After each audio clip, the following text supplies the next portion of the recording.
Me gustaría presentar al maestro Bernardo Yáñez Macías Valdés. Él es profesor investigador asociado B en la Dirección de Antropología Física del Instituto Nacional de Antropología e Historia. Tiene estudios de licenciatura en Antropología Física en la Escuela Nacional de Antropología e Historia. Es maestro en Cognición y Evolución Humana por la Universidad de las Islas Baleares. Es candidato a doctor en Filosofía de la Universidad Nacional Autónoma de México y actualmente es profesor e investigador precisamente en la Dirección de Antropología Física del Instituto Nacional de Antropología e Historia. Es docente en la licenciatura de Antropología Física en la Escuela Nacional de Antropología e Historia y tiene experiencia en el Centro de Estudios Filosóficos, Políticos y Sociales Vicente Lombardo Toledano y ha recibido distinciones y premios como el Premio INA Javier Romero Molina a la mejor tesis de licenciatura en Antropología Física, y sus temas de investigación son principalmente biología y antropología del desarrollo, antropología primatológica, paleoantropología, evolución y cognición humana, filosofía e historia de la antropología biológica. Bienvenido, maestro. Muchas gracias. Buenos días. Bueno, gracias a todos por estar aquí, gracias a los organizadores por considerarme. El trabajo que les voy a presentar está enfocado a un subgrupo de la población que generalmente ha sido poco considerado, no solo en los estudios de cognición, sino en otro tipo de estudios. Y además lo que yo quiero mostrarles en este caso es un contraste de cómo se puede abordar esta condición humana particular, que es la trisomía 21, desde la antropología en general y desde la antropología biológica en particular, como decía, en contraste con los estudios clínicos o biomédicos. Entonces, bueno, un poco ahí está más o menos la organización que seguiré en esta presentación, un poco de historia sobre el caso de la trisomía 21, qué es la trisomía 21, la relación entre cognición y trisomía 21 que me llevará, digamos, a la propuesta principal de mi trabajo, que es dialogar entre el asunto de discapacidad o diversidad, y haré unos comentarios finales.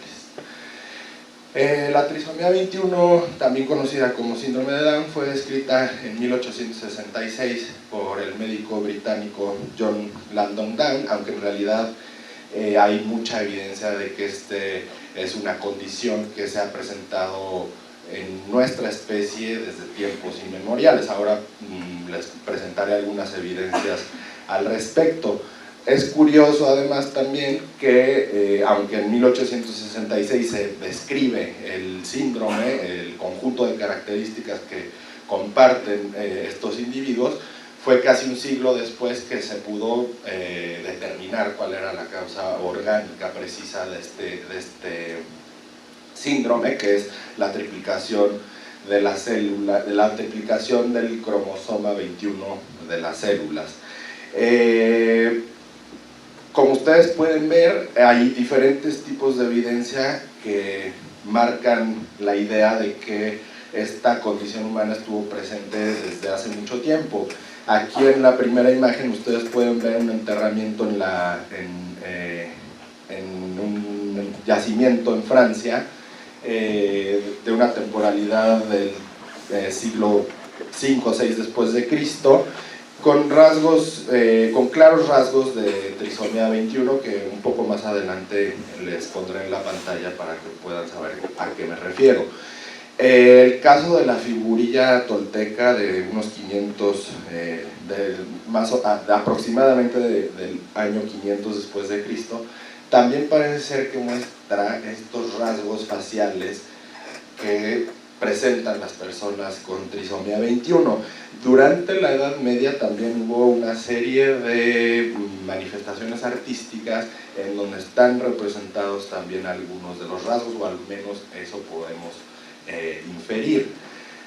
Entonces es interesante pensar en que esta característica genética particular pues es una condición que ha estado presente a lo largo del tiempo. ¿Qué es precisamente la trisomía 21? Un poco lo que les decía hace rato, es la trisomía más común en nuestra especie y se refiere a la triplicación del cromosoma del par 21, lo cual implica que en lugar de presentar 46 cromosomas, los individuos que portan esta característica tienen 47 cromosomas. Uno de los espacios donde podemos ver que o de la dimensión donde podemos ver que la triplicación del cromosoma tiene el mayor efecto, parece ser que es el desarrollo ontogenético en términos generales, y más particularmente en el desarrollo del cerebro y por ende de la cognición. Hay tres tipos de síndrome de Down o de trisomía 21, tres maneras en que se presenta. La primera de ellas, la más común, es la trisomía 21 regular o simple. Aquí se puede ver que este es un cariotipo humano y aquí se puede ver que es precisamente en el par 21 de los cromosomas donde hay una triplicación. Insisto, el 95% de las personas que tienen síndrome de Down tienen esta variante del síndrome de Down. La que está en medio es el síndrome de Down o la trisomía 21 en mosaico, que se presenta en un momento posterior a la concepción. Eso es algo que no dije. En este caso, el error cromosómico, el error en la recombinación cromosómica de los progenitores ocurre en el momento de la concepción, a diferencia de lo que pasa en el caso de la trisomía 21 en mosaico, que se da en una segunda fase de la división de las células, por lo cual solamente algunas de las células, las que se formen después de ese error, van a aportar esta triplicación del cromosoma. Y el otro caso, que es el síndrome de Down o la trisomía 21 en mosaico, está alrededor de 1% de la población, y el síndrome de Down o la trisomía 21 por translocación, hay un porcentaje de alrededor de 3 a 4%, y lo que ocurre en ese caso es que un fragmento de otro cromosoma, generalmente el cromosoma 14, se despega, digamos, de ese cromosoma y migra hacia el cromosoma 21 y ahí se adhieren. Entonces, en realidad no se trata de una trisomía, sino que se le pega parte de otro cromosoma. Lo que es curioso es que se presenta con los mismos rasgos del síndrome de Down, regular o simple, como decía. Bueno, hay muchos rasgos característicos de las personas con síndrome de Down. Estoy seguro que todos ustedes los conocen, quizá no los conocen precisamente con la definición exacta técnicamente, pero todos somos capaces de reconocer a las personas con síndrome de Down. Sin embargo, hay claramente un sesgo cognitivo en el sentido de que normalmente no nos damos cuenta que existen. Es cuando estamos en contacto con estas personas que las hacemos, digamos, nos hacemos conscientes de que están aquí y tienen una prevalencia bastante alta en la población. Un individuo por cada 650, 800 nacimientos. Aquí hay algunas imágenes también donde se pueden ver un poco más claramente estos rasgos, modificaciones en las manos, en los pies, obviamente los rasgos faciales, el cuerpo en general. Entonces es claro que hay un problema en el desarrollo ontogenético. El marco de referencia, todo esto fue, digamos, un antecedente. El marco de referencia de mi investigación señala que a partir de lo anterior aparece la posibilidad de investigar el desarrollo ontogenético y cognitivo de las personas con trisomía 21 con una visión bioantropológica que, como decía hace rato, muestra un contraste muy importante con respecto a los estudios clínicos y o biomédicos. ¿En dónde se puede ubicar esta diferencia? La diferencia es que los psicólogos, los médicos, los odontólogos, por ejemplo, que tienen mucho contacto con estas personas, suelen abordar el problema de la trisomía 21 como algo que hay que corregir o algo que hay que curar. Yo, por el contrario, tomo este caso más bien como una instancia distinta de la otredad, es decir, es una condición distinta, una condición genética claramente distinta, pero no por ello una patología. Y eso es lo que claramente distingue el enfoque que yo quiero proponer de los que se han hecho hasta ahora.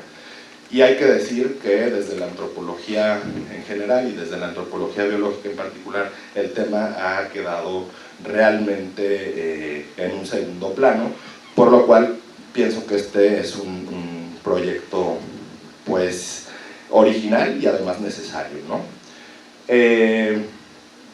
Poco la pregunta de investigación, el cuestionamiento que dirige este proyecto es precisar si la trisomía 21 es resultado de un patrón de desarrollo anormal, es decir, la visión de los médicos, una desviación del patrón regular, o por el contrario es un patrón de desarrollo distinto, particular, específico, que tenemos que describir, conocer y en todo caso explicar, ¿no? En cualquiera de los dos casos, sea un patrón de desarrollo anormal, sea un patrón de desarrollo particular, es una oportunidad muy interesante la que se nos presenta para estudiar la cognición de las personas con síndrome de Down y que nos podría dar alguna visión también sobre la cognición del resto de la población. Es decir, si es un patrón anormal hay que saber cuáles son exactamente las diferencias que existen desde una perspectiva comparativa, y si se trata de un patrón ontogenético específico hay que conocer cómo es que esto ocurre. Y en ese sentido, dependiendo cuál de las dos posibilidades se elija, hay diferentes metodologías con las cuales se puede abordar.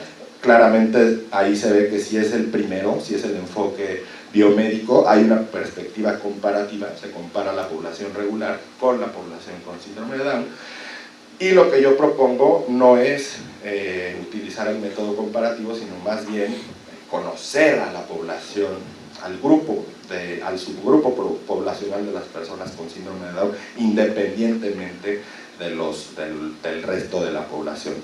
Mi apuesta entonces es por la segunda posibilidad. Sostengo entonces que los estudios de cognición son el terreno donde justamente puede aterrizarse la investigación relacionada con el desarrollo particular de las personas con síndrome de Down, y que claro podría asociarse a sí mismo a sus características genéticas. De acuerdo con esta perspectiva, es justamente la interfaz cuerpo, cerebro, mente, en la cual se construye durante el desarrollo ontogenético individual. La antropología históricamente se ha encargado justamente de esta interacción entre estos procesos, el cuerpo, la mente y el cerebro, y se plantea un discurso integrado a partir de esta perspectiva. Si es el cuerpo donde se observan precisamente las características distintivas de las personas con trisomía 21, entonces seguramente planteo yo que es la cognición corporizada el enfoque que nos puede dar luz sobre este caso particular. El grupo de personas con síndrome de Down, digo yo, no son una población, porque más allá de su característica genética, generalmente no comparten nada más, es decir, son como nosotros, no compartimos mucho más allá que una característica genética. Esto implica que la diversidad al interior del grupo de personas con trisomía 21 pues es virtualmente infinita, casi igual que la que existe en la población regular, y eso es una forma muy distinta de aproximar el problema con respecto a los estudios clínicos biomédicos. En este sentido, creo, todo lo que he dicho hasta aquí me lleva a plantear la pregunta de qué debemos privilegiar en esta dupla entre discapacidad y diversidad. La importancia de la antropología biológica aquí, que es lo que he tratado de defender, es que nos permite observar este caso, insisto, no como una patología, sino como una condición humana diferente. no se trata, digo yo, únicamente de comparar las diferencias en los patrones de desarrollo, sino justamente de abrazar esta diversidad. En la medida que los veamos a esta gente como personas o individuos con alguna discapacidad, realmente estamos reduciendo la posibilidad de conocer la gran diversidad. Dos consecuencias importantes de la primacía de observar este problema como un problema de discapacidad frente a uno de diversidad son, por ejemplo, casos que atemorizan a cualquiera, ¿no? Hay casos en donde los padres, sobre todo los padres, solamente hay registrados uno o dos casos de individuos con síndrome de Down que ellos mismos han pedido que se les haga una cirugía facial para atenuar los rasgos del síndrome de Down, lo cual tiene diversas consecuencias. Intuitivamente uno podría decir que eso sería mejor porque así va a ser menos estereotipado, pero también tiene la consecuencia de que al no reconocer los rasgos del síndrome de Down, entonces lo tratamos como una persona normal, cuando realmente a ese individuo tiene que dársele otro trato por sus características cognitivas, etc. El otro asunto que es súper interesante para la antropología biológica, de donde yo provengo, de la filosofía también, es la proliferación de pruebas prenatales para evitar nacimientos trisómicos. Hay muchos más recursos destinados a generar este tipo de pruebas para evitar que nazcan individuos con trisomía 21 que dinero para apoyar a la gente que de hecho ya está viva en este planeta y tienen esta característica, sin contar que las personas con trisomía 21 son seres humanos que pueden desarrollarse normalmente, que pueden trabajar y que pueden enseñarnos muchísimo de un tipo de ser humano diferente al nuestro, ¿no? Entonces,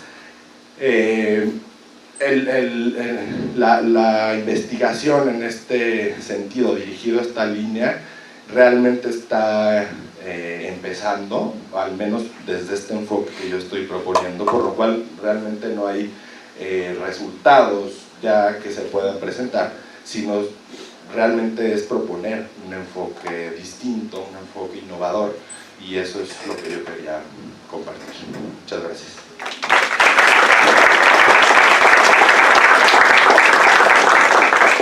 Muchas gracias, maestro. Y bueno, damos paso a preguntas o dudas que tengan al respecto, comentarios sobre la ponencia. Yanni. Sí, Yanina había levantado la mano. Gracias, doctor. Me llama mucho la atención el tema porque, bueno, ayer se veía como la transdisciplinariedad en la ciencia requiere ciertos puentes de conocimiento para poder abordar un paradigma. Pero aquí al escucharlo suena como una corriente que yo he estado viendo, yo soy psicóloga clínica, que es como una tendencia a la despatologización, ¿no? Y esto pues está cobrando fuerza porque por un lado está bien de que no quieren las personas en estereotipadas, sea quien sean, borderline o trastorno bipolar, etcétera, pero también ve un riesgo de deconstruir paradigmas que están hasta cierto punto pues validados para atención a estas poblaciones que tienen condiciones específicas. Entonces, ¿qué tanto podríamos ahí entrar en un dilema de, ok, por verlos como la otredad, ¿sí?, quitarles ciertos también posibilidades de ser atendidos como una población específica con una patología particular? Bueno, es muy buena pregunta porque intuitivamente uno puede pensar que eso puede pasar. Parte de lo que yo traté de decir aquí es que la diversidad es enorme en el caso de las personas que presentan esta característica. Lo que no dije es que el ambiente en el cual se desarrollan estos individuos también influye de manera notable. Entonces, comprendo lo que se dice, yo no estoy tratando ni de minimizar, ni de que se deje de abordar desde una perspectiva biomédica, pero creo que debe de complementarse con una visión humanista de cómo debemos tratar con estas personas, porque debemos conocer que existen. El problema es ignorancia realmente, un poco aquí lo que se trata de hacer es hacer ver que esta gente existe, que no necesariamente son enfermos, pero que sí, por supuesto, en muchos casos los efectos secundarios tienen que ser atendidos de manera clínica. Eso no lo estoy negando, solamente digo que hay que darle una posición importante en la sociedad, no solamente a las personas con trisomía 21, sino a cualquier persona que presente alguna discapacidad, ¿no? Esa es un poco la idea. Gracias, doctor. Creo que hay atrás, levantaron primero. Sí, muchas gracias, muy interesante.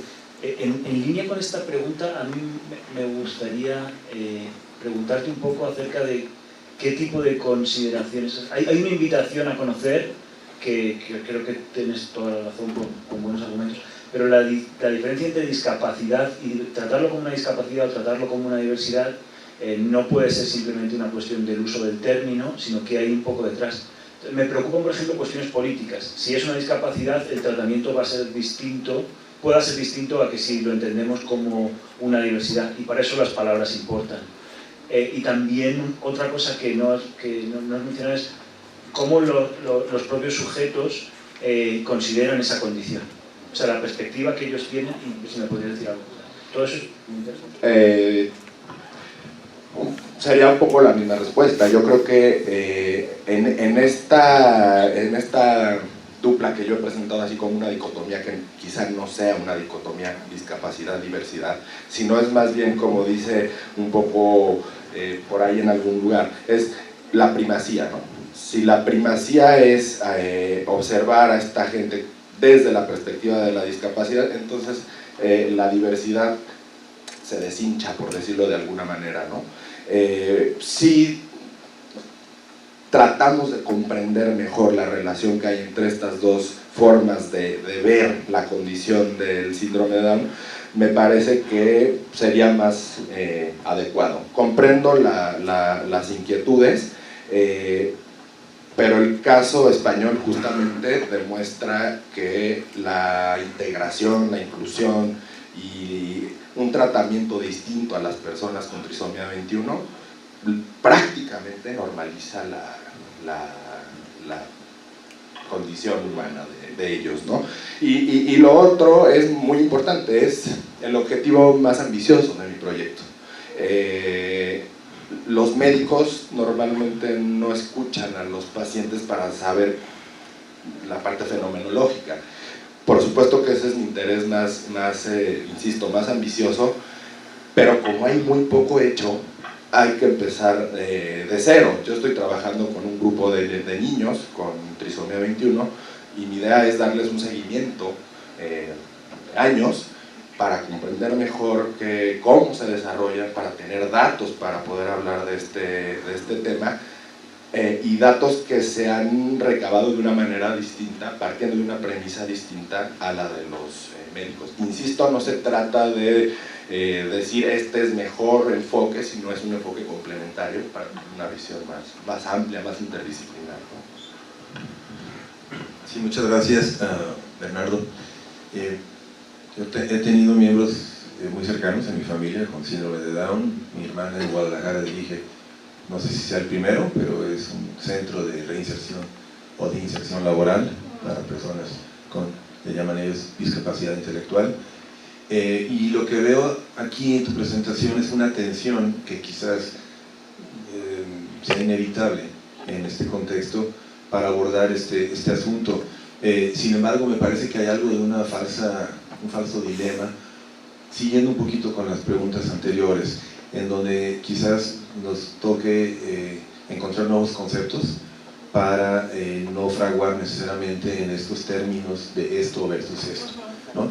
De mi experiencia propia, pero también considerando las dimensiones clínicas, cognitivas y sociopolíticas, me parece que podríamos dar ese paso, que nos aleje de lo políticamente correcto, o sea, que no sea ese la razón, digamos, para buscar los conceptos, pero sí reconociendo todo este potencial del que tú has estado hablando, ¿no? Y esta realidad, y esta otredad, y esta diversidad. Entonces, quizás nos toca, ¿no?, en las ciencias cognitivas encontrar estos nuevos conceptos, ¿no?, y darles vida, y también, como decía Miguel Ángel, también darles como una realidad, o sea, un referente, ¿no?, que se presente como es, no como queremos que sea, ¿no?, por ser políticamente correctos, por ejemplo. Entonces, creo que cabe todo esto, y mi pregunta es si tendrías algún concepto, ¿no?, para salir de lo que yo pienso es una falsa dicotomía. Bueno, más que tenga desarrollado ahora un concepto, lo que tengo es como un marco de referencia, que fue un poco lo que traté de presentar aquí. Creo que coincido contigo, habrá que ir avanzando en el proyecto para ver si es posible construir nuevas categorías para hablar de esta gente, pero también de otra y de nosotros mismos, ¿no? Eso por un lado. Por el otro lado, tocaste un punto que es, pues, muy importante, que es el conocer y el estar cerca de estos casos, ¿no? Y eso cambia las cosas totalmente. Entonces, por poner un ejemplo, si las escuelas abren las puertas a gente así, desde chico vas a poder ver que la diversidad existe, sin tener que caer en problemas de que si es discapacidad o no. No, simplemente es una forma distinta de ser, como hay muchas, y como ha habido muchas que apenas hoy estamos sabiendo, el Asperger, porque está tan de moda ahorita, ¿no? En mi escuela hubo muchos niños con Asperger y nadie sabíamos que tenían Asperger. Era el teto, era el no sé qué, ¿no? Y hoy es una bendición, digamos, que podamos entender esa diversidad desde muy temprana edad, para que esto sea una normalización en la sociedad. Insisto, es lo que pasa en países como España, ¿no? Entonces, yo creo que entiendo lo que dices y lo veo, pero creo que lo estás viendo todavía desde el enfoque hegemónico, patologizante, donde los médicos son los que saben. Perdón, los médicos tampoco saben qué es el síndrome de Down. Quieren curarlo, y en algunos casos han podido, por ejemplo, las cirugías de corazón, etcétera, pues han podido arreglar muchas cosas, pero el síndrome de Down no se va a curar. Y esa es un poco la idea que yo quiero mostrar, y el contraste que quiero hacer con esa otra forma de abordarlo. Sí, perdón, solo agregando para esta... Perdón, pero es que también por tiempo. Ok. Y allá había levantado la mano. A ver, sí, no, ¿qué quieres pasar? Era agregar un poquito. Lo que pasa es que ya la reforma educativa, justamente con estos conceptos de inclusión y de diversidad, según entiendo, ya están dejando entrar a escuelas, digamos, normales, a todo tipo de niños, justo para incluirlos. Y con amigas que tengo que son maestras, parece que hay una crisis ahí porque no saben cómo tratarlos. Entonces, estos niños que eventualmente tendrían derecho a una atención especializada y formal, pues están ahí en medio de niños normales, vamos a poner así, que no, las personas no saben ni siquiera cómo atenderlos. Hay ejemplos muy claros. Por ejemplo, le invito a ver en el YouTube este video sobre el estudio que se hizo de racismo en México, y en muchos países se ha hecho. Los niños no discriminan por racismo cuando son niños. Si no conocen estas categorías, realmente no discriminan por la apariencia, discriminan como cualquiera discrimina, pues porque le cae bien o porque le cae mal o por lo que sea. Es un poco el mismo caso, ¿no? Yo entiendo lo que usted dice, parece ser que los maestros también tienen que ser capacitados para esto, estoy totalmente de acuerdo.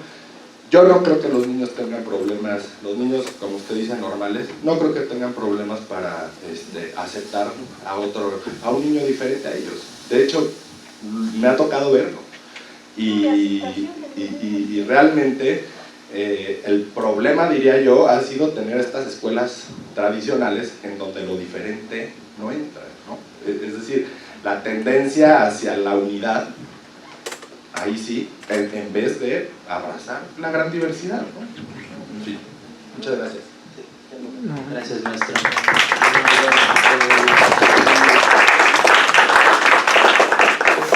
Y bueno, continuamos con el maestro Juan Manuel Argüelles San Millán, que es antropólogo físico por la Escuela Nacional de Antropología e Historia, maestro en Filosofía de la Ciencia por la UNAM y maestro en Filosofía de la Ciencia con especialidad en Filosofía Biológica por la Universidad del País Vasco.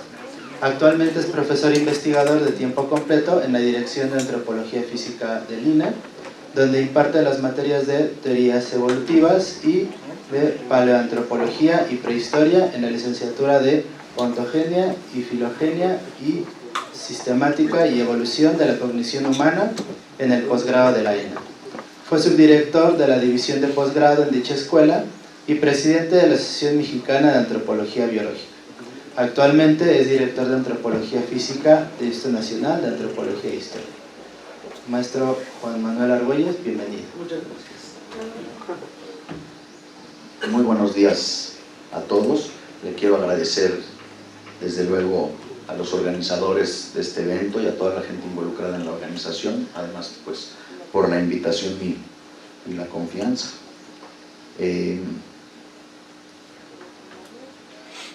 Dificultades para hechizar otros signos. Es tal vez un poco un divertimento, pero esta es la cámara Dinaledi, una excavación que se está llevando a cabo en África, en la que se encontró un animal de una nueva especie, tal vez del grado de Homo erectus, no queda claro muy bien por la gran, enorme diversidad que tienen los homínidos de transición, pero lo interesante es que se trata de una serie de un esqueleto con algunos huesos asociados que están depositados en un túnel. Esta especie tiene como 1.8 millones de años de antigüedad y parece ser que bajaron a ponerlo en el fondo del túnel. Inmediatamente en el imaginario y en la fascinación humana surgen las dudas pertinentes, ¿no? La cámara de Dinaledi es un espacio sepulcral o al menos un entierro deliberado motivado por algo parecido a una cosmovisión, que es una pregunta que nos hacemos cuando surgen estas cosas, ¿no? O desde cuándo tenemos una percepción sobrenatural de una parte de al menos de una parcela de la realidad. O sea, lo que llama la atención o genera discusión es, ¿se trata de un entierro? ¿No se trata de un entierro? Y si se trata de un entierro, ¿cuál es la vida interna de estos sujetos y qué tipo de mente tenían? El propósito no es responder a estas preguntas, sino es pensar en cómo debe abordarse este tipo de preguntas, basados en lo que sí hay que tener en cuenta, pues siempre en la cabeza desde la antropología al menos, es esta idea de Rappaport que dice: la naturaleza humana es la de una especie que vive y que solamente puede vivir en función de los significados que debe elaborar en un mundo desprovisto de significado, pero que está regido por leyes físicas.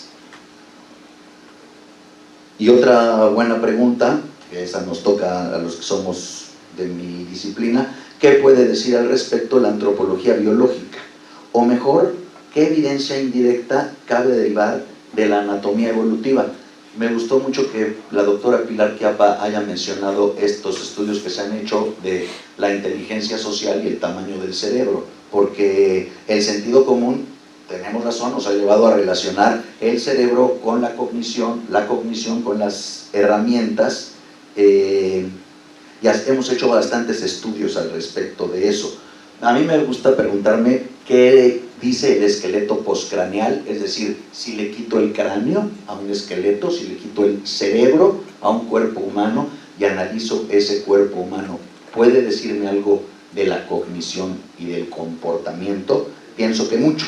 Hoy la idea de una mente distribuida y de un cuerpo cognitivo en función del movimiento abre un espacio para la especulación informada. Con esto quiero decir, la antropología física se trata muchas veces nos la pasamos haciendo correlaciones o estadísticas que relacionan causalmente la morfometría geométrica, tal. Entonces hoy pues especulemos a lo loco, ¿no? Un poquito para ver si puede salir algo bueno. Entonces voy a considerar a los sudorosos.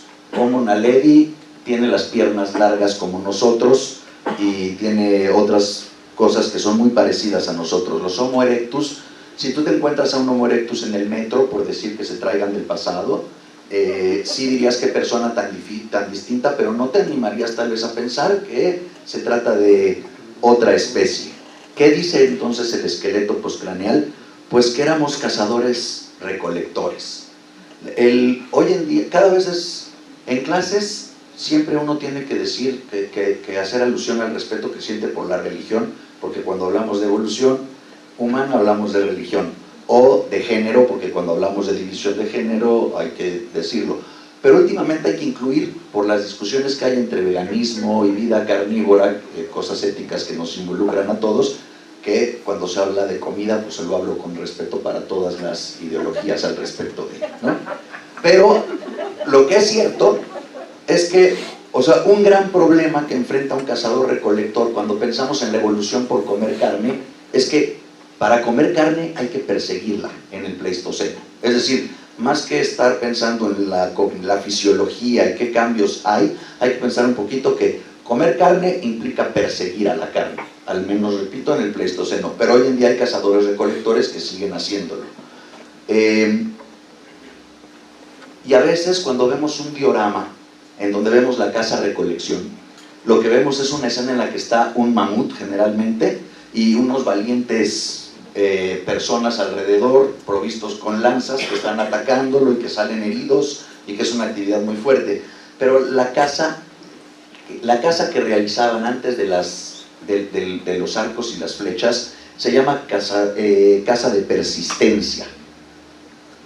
Déjenme hablarles un poquito de la cacería de persistencia. Nosotros tenemos unas piernas largas con las que podemos trotar. La mayoría de los animales nos ganan en velocidad a corto plazo. Cualquiera de los simios que hoy existen salen corriendo junto a nosotros, nos llevan fácilmente. Pero lo que no pueden, y no podían los ancestros de los Homo como nosotros, como por ejemplo Homo habilis, los simios que hoy viven, o algunos o todos los australopithecus que tenían piernas cortas y brazos largos, es trotar. Este trote que tenemos, esta persistencia que tenemos de poder generar mucho tiempo corriendo, está ligada a nuestra capacidad de sudar. La mayoría de los mamíferos, esto es todos menos nosotros, no sudan, regulan su temperatura jadeando. Nosotros en cambio sudamos, podemos sudar en una hora casi 1 litro de agua. Esencialmente secretamos agua que enfría nuestro cuerpo y que además, porque nuestras venas están cerca de nuestra piel, enfría nuestra sangre. Entonces nosotros corremos regulando la temperatura al mismo tiempo. Los animales, los otros mamíferos no pueden hacer eso, tienen que correr durante un tiempo porque están diseñados para la caza directa, digamos, no cazan juntos. Nosotros lo que hacemos es dividirnos. Esta sí es una escena de caza-recolección en serio. Unas personas se van un día antes a un lugar, hasta allá otras personas van a corretear al individuo y entonces lo que vamos a hacer es causarle una hipertermia a los animales. Para decirlo sin rodeos, lo que hacemos es corretear animales de una manera tan persistente que les dan un infarto de calor y los matamos a patadas. O sea, la caza, una vez que cae el animal, es mucho más fácil hacerlo. Esto es importante porque lo importante de la caza-recolección, para hablar de nosotros y de nuestra cognición, es que dividimos tareas. Las personas que están cazando están haciendo distintas tareas durante la caza. Si una hembra humana en el Pleistoceno pudiera hablar con una mamut junto, le diría: ni siquiera te voy a cazar yo, te van a cazar mis hijas y mis hijos mañana en un lugar en el que ya están descansando, en donde tú vas a morir. Es una división muy fuerte de trabajo que nos vuelve poderosísimos y que comporta con ello el compromiso y el don. La caza y la comida tienen esa facultad. También hay que decir de nuestro cuerpo que somos hiperneoténicos, es decir, que nos desarrollamos de una manera muy lenta. Y el desarrollo lento nos permite tener un aprendizaje fuerte para desarrollar capacidades cognitivas muy sofisticadas. Pero la neotenia, el desarrollo lento, está correlacionado forzosamente con una inversión parental muy importante. Nosotros todos somos unos desvalidos durante mucho tiempo. Y la inversión parental que se tiene que hacer para la sobrevivencia de un animal con un desarrollo tan lento es importantísima. También hay muchas teorías sobre la fisiología que dicen que hemos alargado la vida, y las mujeres todavía más, para hacer una inversión parental de tercera generación. Es decir, que la casa-recolección generó anatómicamente y evolutivamente una serie de parientes que ahora van a tener que convivir juntos. Digamos que los cazadores-recolectores, y esta es la frase importante hoy, son los interdependientes. Lo que hicimos es dejar de ser mucho menos autónomos y generar una dependencia muy importante. Los interdependientes somos esos, los corredores, los sudorosos, los persistentes, los que se volvieron más débiles, los que comparten la comida, por lo tanto los comprometidos, los intersubjetivos. Y además este grupo de intersubjetivos generó un montón de herramientas. Cuando le vas a poner, digamos, a ver si la tengo, todavía no les voy a dar las gracias. Cuando le vas a poner un objeto, digamos una punta, a otro, digamos a un palo, tienes que hacer una cosa muy importante, tienes que evocar y sostener un objeto del futuro en la mente, o mejor, en tu imaginación. Pero la anatomía de nuestras manos, es decir, generar herramientas, fue una gran arma, fue un gran distintivo, pero generar herramientas también volvió interdependientes nuestras manos de esas herramientas. Digamos que son objetos intermediarios entre el mundo y nosotros.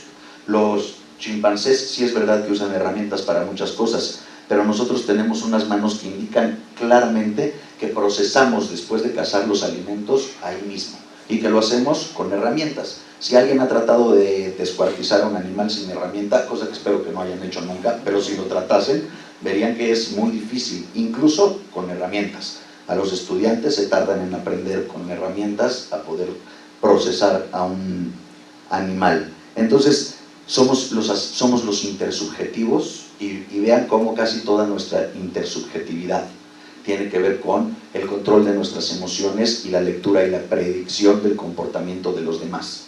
Digamos que la intersubjetividad que se ve en el esqueleto postcraneal de un animal, es decir, con tener un animal de piernas largas, cuerpo sudoroso, puedes saber que está actuando en conjunto, te lleva a ver cuán importante es nuestra interdependencia y cómo de ahí afloraron nuestras emociones o muchas de nuestras emociones. El no estar solo, a ver cómo decirlo, no estar solo, ser interdependiente, es importante en muchos sentidos también en la casa-recolección. Cuando, digamos, si tú te encuentras a un león en la naturaleza, es muy importante no estar solo, porque, digamos, tú no tienes que correr más rápido que un león para escaparte de él. Tú tienes que correr más rápido que él de junto para escaparte de un león. Estar juntos es una salvaguarda muy grande para los seres humanos. Y estar juntos y unidos, nuestra interdependencia, tiene mucho que decir también de nuestra capacidad de imaginación. Nosotros por eso no nos gusta estar solos, y por eso a veces tenemos miedo de estar solos para el caso de la sabana. Pero para el caso de hoy también, por ejemplo, mi hija, una niña de 4 años, por ejemplo, mi esposa me dice últimamente tiene miedo de estar sola, y yo pienso no, tiene miedo de no estar sola.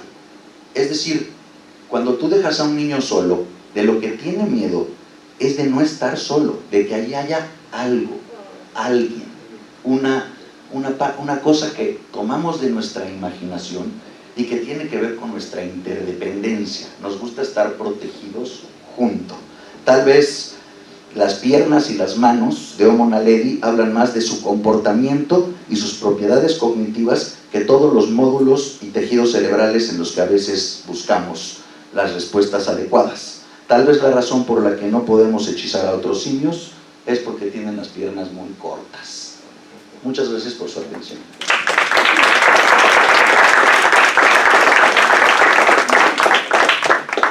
Muchas gracias, y entonces abriríamos para ver si hay dudas, preguntas o algún comentario. Todo quedó muy claro. Así soy yo. Estuvo muy bien. Pues muchas gracias. Un aplauso.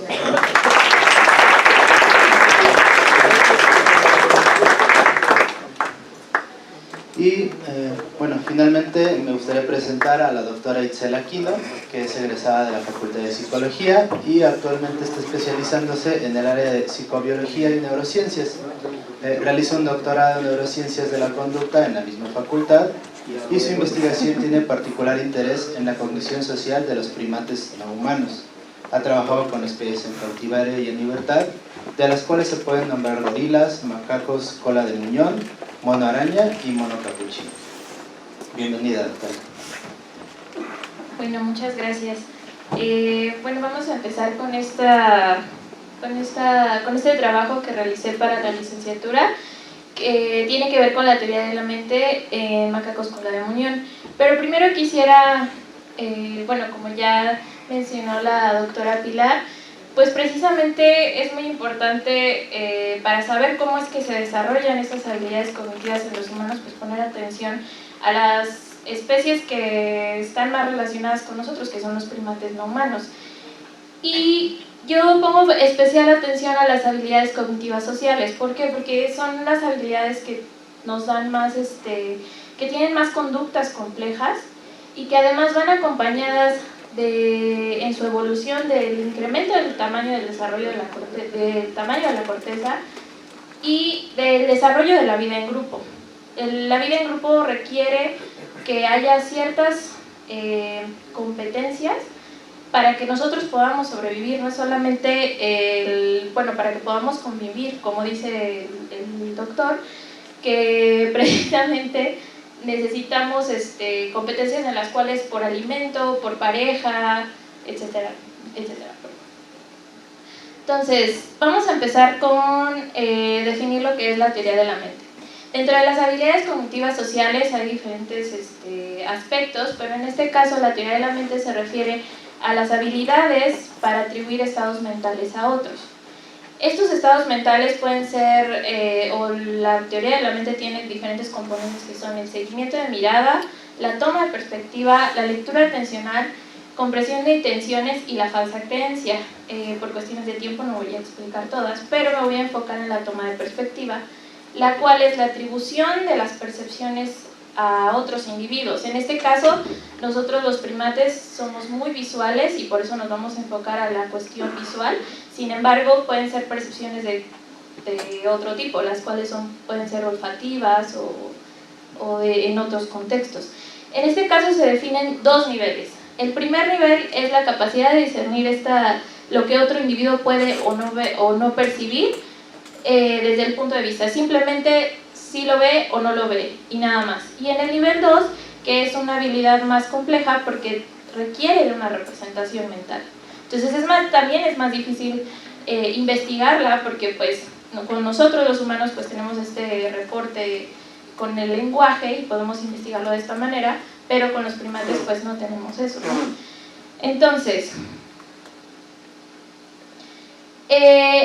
dentro de la investigación que se ha hecho sobre la teoría de la mente, empezó en el 78 con los primates con Premack y Woodruff, como decía la diapositiva anterior, y normalmente tomaban unos contextos de competencia con alimento para poder investigarlo. Sin embargo, en los últimos años se ha tomado el engaño táctico para poder investigar la toma de perspectiva y en la conducta del apareamiento furtivo. ¿Qué es el engaño táctico? Bueno, precisamente un individuo emplea una señal o acción en un contexto atípico donde hay una desventaja o desinformación de un competidor.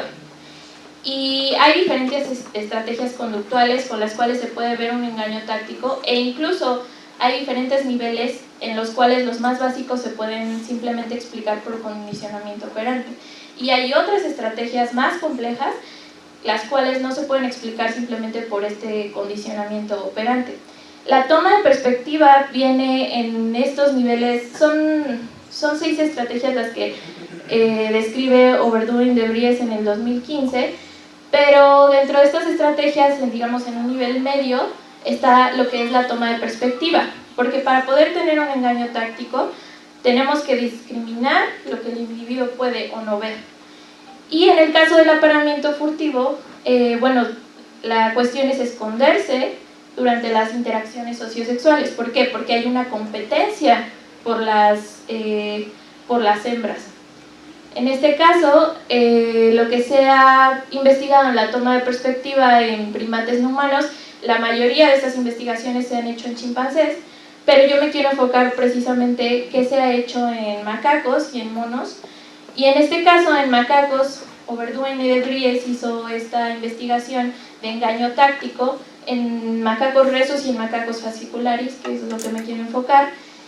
Y bueno, estas especies son despóticas y además tienen estacionalidad para la época de apareamiento.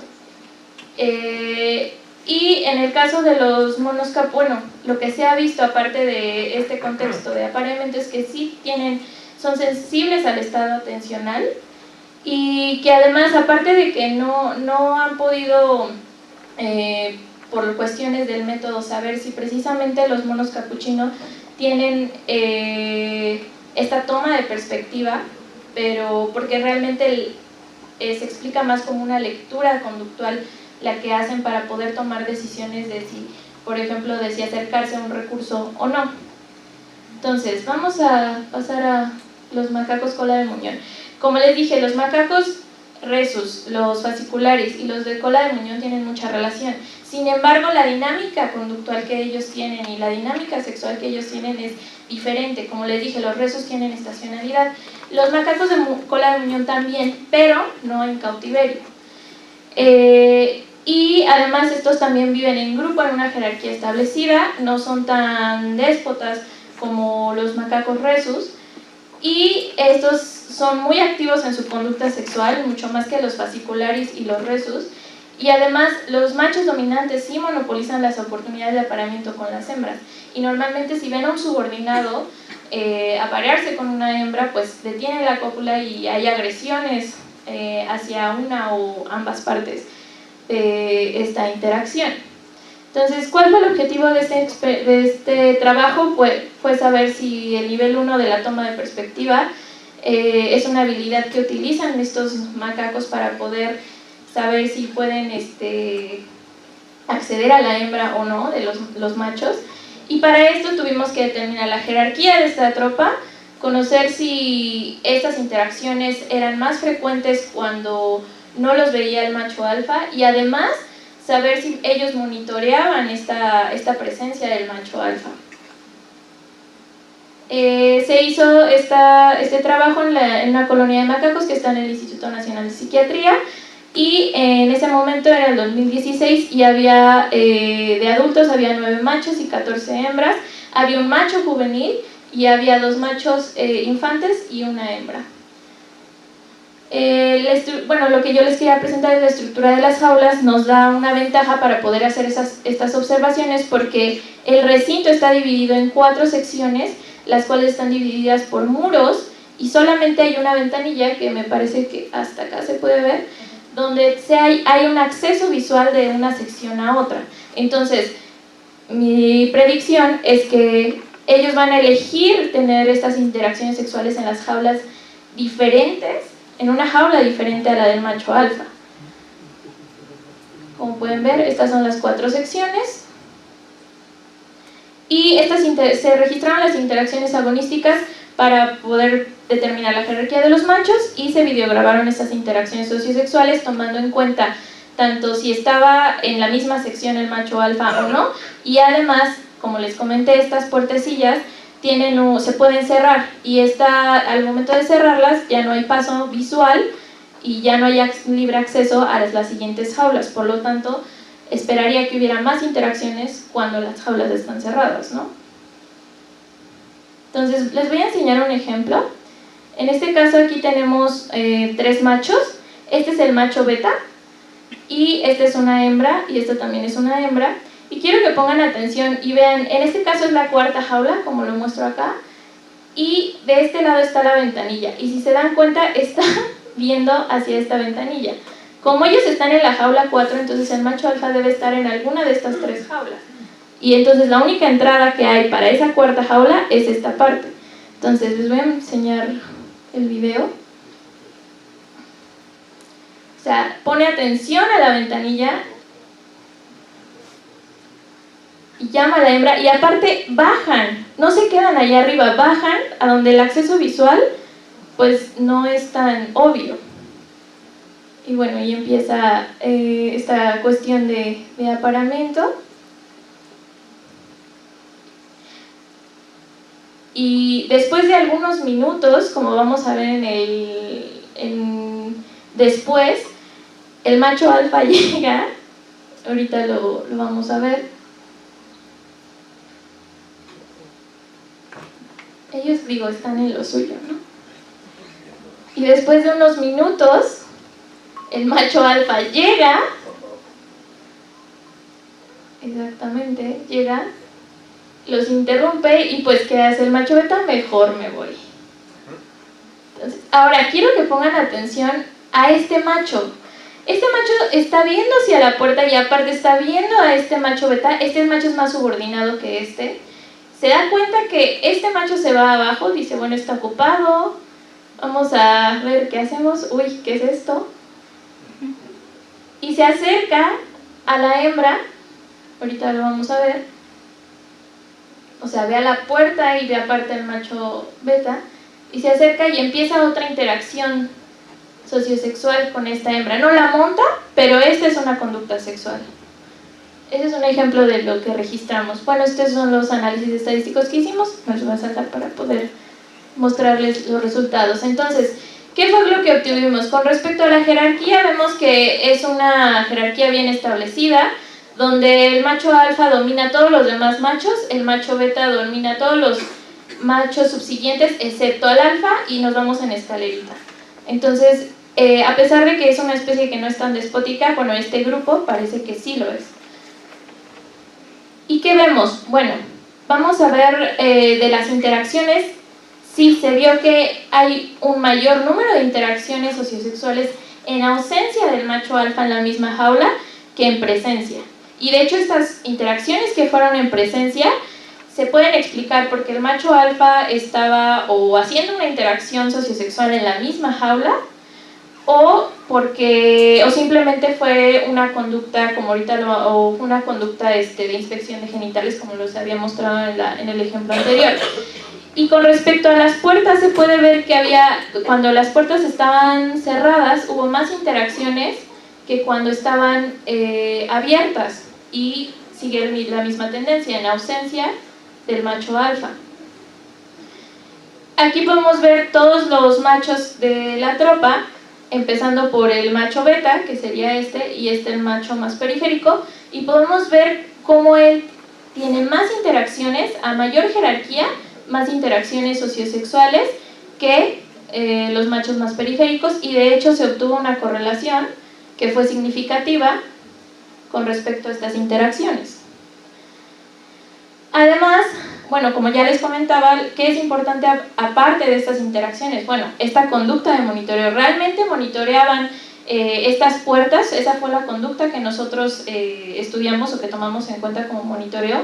Y pues sí, o sea, van acompañadas las conductas sociosexuales por este monitoreo. Y toma la misma tendencia que las conductas sociosexuales. Entonces, este es el primer estudio que en macacartoides que toma en cuenta el nivel 1 de la toma de perspectiva y también lo relaciona con este engaño táctico de la conducta sociosexual. Normalmente se venía estudiando la toma de perspectiva desde un contexto de competencia solo por alimento, pero pues la conducta sexual es muy importante dentro de la vida también de los primates y por lo tanto se tiene que tomar en cuenta.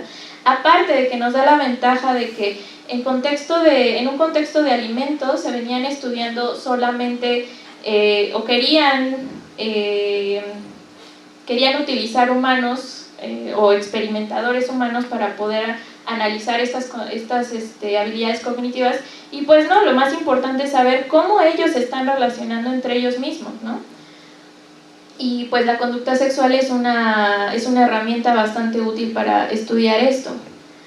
A pesar de que, bueno, me quiero ir un poquito más rápido para dejar preguntas, y precisamente es lo que les decía sobre, este trabajo sugiere que sí, que que los macagaractoides sí tienen el nivel 1, por lo menos de la toma de perspectiva, y por lo tanto también este engaño táctico de la conducta sexual. Y pues eso sería todo.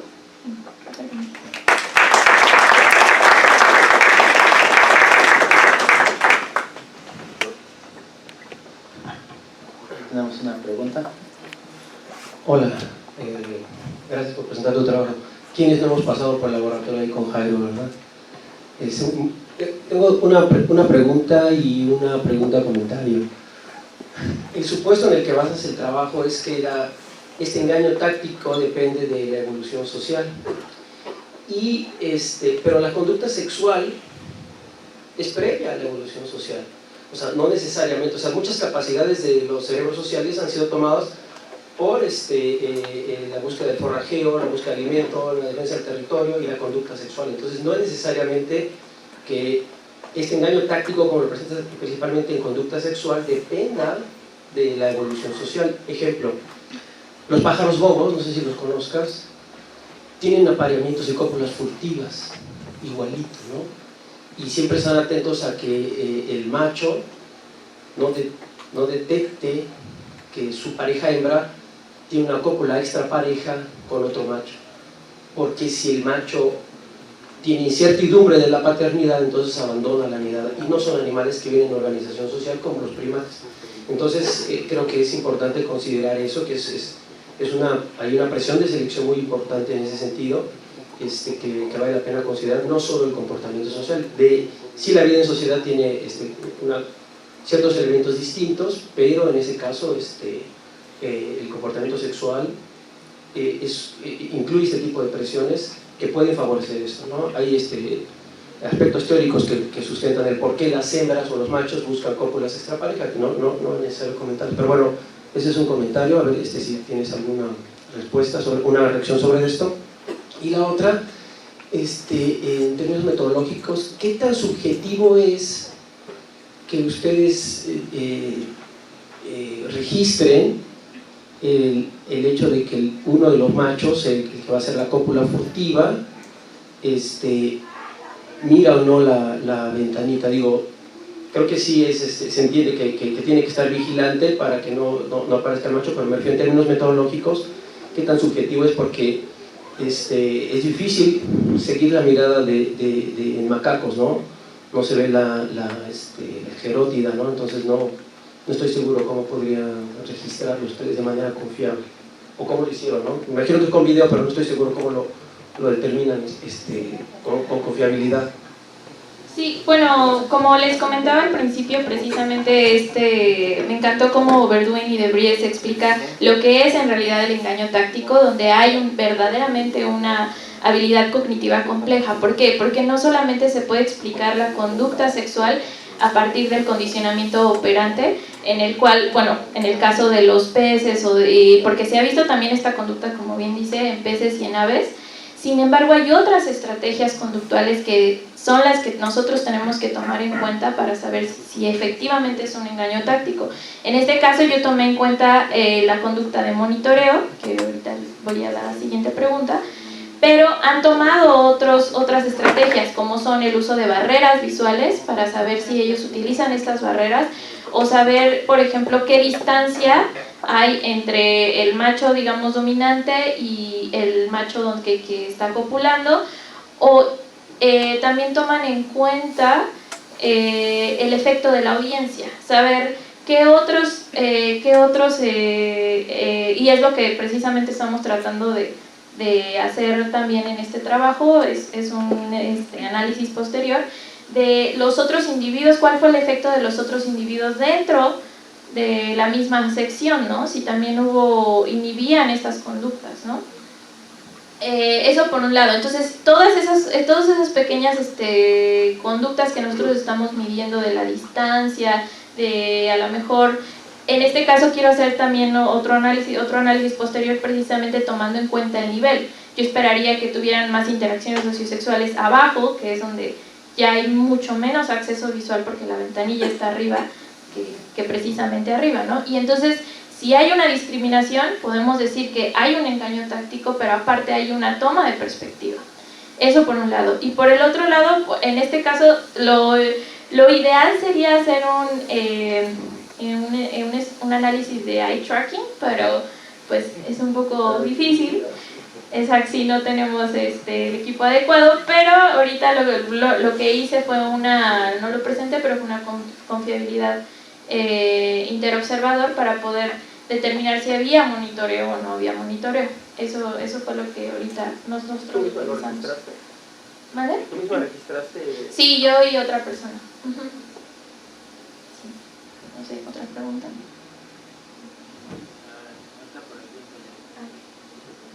Pero muchas gracias, doctora.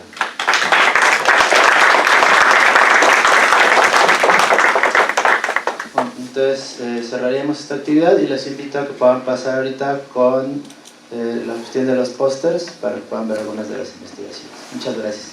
Gracias.